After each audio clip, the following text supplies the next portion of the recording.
ગુણોનો ભંડાર અને શરીર માટે ખૂબ જ લાભદાયી એવું ગ્રીન શરબત બનાવવાના છીએ, કોઈપણ જાતનો કલરનો ઉપયોગ કર્યા વગર.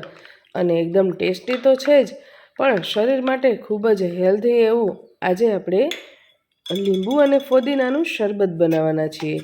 આ ફોદીનાનું શરબત બનાવવું એકદમ સરળ છે અને ખૂબ જ ઝડપથી બની જાય છે, બિલકુલ પણ વાર નથી લાગતી.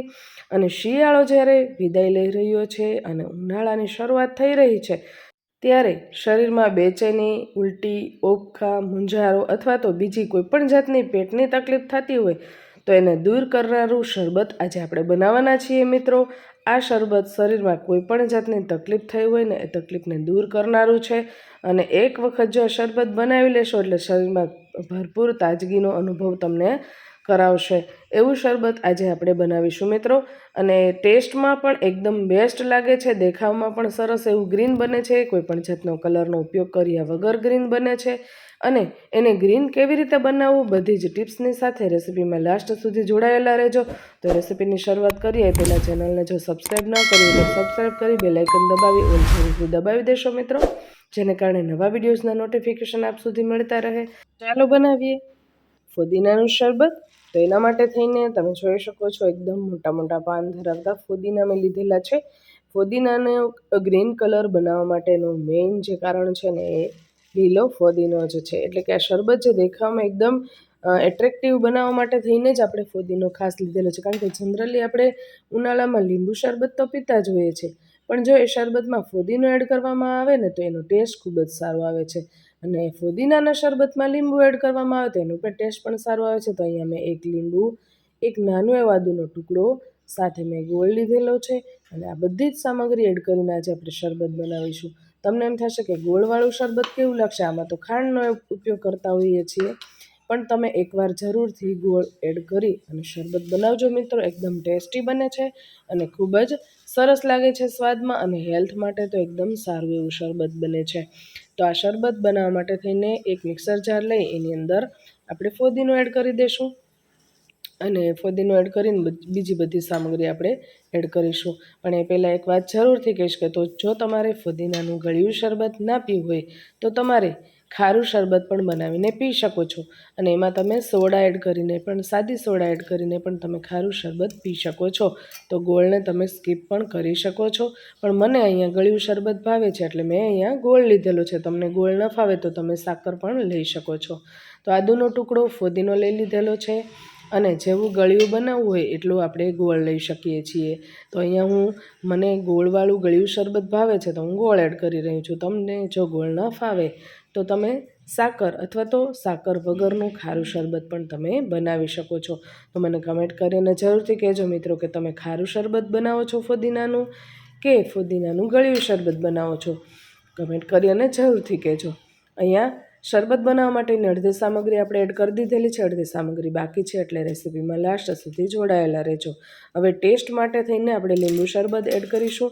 અને આપણે વાત થઈ હતી કે આ શરબતને લીલું કઈ રીતે બનાવવું, કારણ કે જનરલી ફુદીનો છે પીસાય એટલે બ્લેક થઈ જાય છે. તો એવું ન થાય એ માટે આપણે શું કરી શકાય, તો એના માટે થઈને જ્યારે પણ ફુદીનો આપણે પીસીએ છીએ ને એમાં આ રીતનું અડધું લીંબુ નીચવી લેવાનું, કે જેના કારણે ફુદીનાનું શરબત એકદમ ગ્રીન બને, એટલે એકદમ એટ્રેક્ટિવ પણ લાગે અને ટેસ્ટમાં તો બેસ્ટ બને જ છે. આ શરબત જો છે ને એકદમ ફુદીનો સરસ મજાનો પીસાઈ ગયો છે ને તો પણ એકદમ ગ્રીન જ રહ્યો છે. શરબત બનાવવા માટેની સામગ્રી આપણી રેડી થઈ ગઈ છે, એકદમ ગ્રીન કલર પણ સરસ રીતે આવી ગયો છે. હવે જેટલું તમારે શરબત બનાવવું હોય ને એટલું પાણી તમારે એડ કરવાનું છે. અહીંયા હું 2 ગ્લાસ શરબત બનાવી રહી છું, તો હું અહીંયા પાણી પણ 2 ગ્લાસ એડ કરી રહી છું. તમારે જેટલા ગ્લાસ શરબત બનાવવાનું હોય એ પ્રમાણે તમારે ક્વોન્ટિટી બધી લઈ શકો છો. હવે ગ્રીન શરબતનો ટેસ્ટમાં થોડો વધારો થવા માટે થઈને મેં અડધું લીંબુ તો પહેલાં નીચવેલું જ હતું, બીજું અડધું લીંબુ અહીંયા હું એડ કરી રહી છું. તમે તમારા ટેસ્ટ મુજબ ખટાશ એડ કરી શકો છો. અને સ્વાદ માટે થઈને સ્વાદમાં વધારો થાય અને પેટ માટે પણ હેલ્ધી રહે એ માટે થઈને મરીનો ભૂકો અને સંચળ પાવડર તમારા ટેસ્ટ અનુસાર તમે એડ કરી શકો છો. અને ઉનાળાની શરૂઆત છે એટલે આ શરબત થોડું ઠંડુ હોય તો વધારે સારું લાગે છે. તમે પીસવામાં પણ બરફ એડ કરી શકો છો. મેં અહીંયા પીસાઈ ગયા બાદ બરફ એડ કરેલો છે. તો આ રીતનું આપણે લીંબુ શરબત છે ફોદીનાનું બનાવી શકીએ છીએ મિત્રો. ફોદીનાનું શરબત બની ગયું છે. તો હવે આપણે એને એક સર્વિંગ ગ્લાસમાં સર્વ કરીશું. તો એના માટે થઈને અહીંયા મેં 2 ગ્લાસ લીધેલા છે અને સાથે જ એની અંદર આપણે એક આઈસ ક્યુબ પણ એડ કરી દઈશું કે જેને કારણે શરબત વધારે ઠંડુ લાગે અને ટેસ્ટમાં પણ સરસ લાગે. તો અહીંયા મેં બરફ એડ કરી દીધેલા છે અને શરબત આપણે ગ્લાસમાં લઈ લઈશું. મિત્રો, ફોદીનાના આ શરબતની રેસિપી તમને કેવી લાગી છે કમેન્ટ કરીને જરૂરથી કહેજો. રેસિપી ગમે તો એક લાઇક જરૂરથી આપી દેજો. ચેનલ પર નવા હોય તો સબસ્ક્રાઈબ ન કર્યું હોય તો સબસ્ક્રાઈબ કરી બેલ આઇકન દબાવી ઓલ જરૂરથી દબાવી દેશો, જેને કારણે આવા નવા વિડીયોઝના નોટિફિકેશન છે ને આપ સુધી મળતા રહે.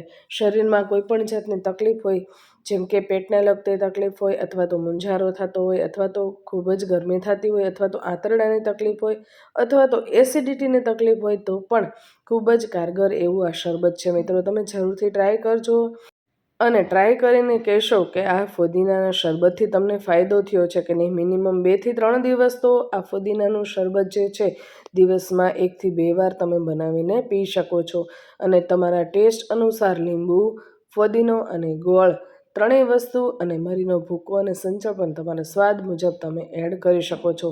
આ શરબત મેં અહીંયા પાણીમાં બનાવ્યું છે. તમારે એને સોડામાં બનાવવું હોય તો સોડામાં પણ તમે બનાવી શકો છો. એકદમ સરસ બને છે. તમે જરૂરથી ટ્રાય કરજો અને ટ્રાય કરીને કમેન્ટ કરીને જરૂરથી કહેજો. અને આ રેસિપી ખરેખર આપને ગમી હોય તો આપના ફ્રેન્ડ સર્કલ્સ, ફેમિલી ગ્રુપ્સમાં શેર કરવાનું બિલકુલ ભૂલતા નહીં. શેર જરૂરથી કરી દેજો કારણ કે એકદમ ઝડપથી બની જાય છે. તો ફરીવાર આવી નવી રેસિપીઝ તમારા સુધી લઈને આવીએ ત્યાં સુધી જય સોમનાથ, જય માતાજી મિત્રો.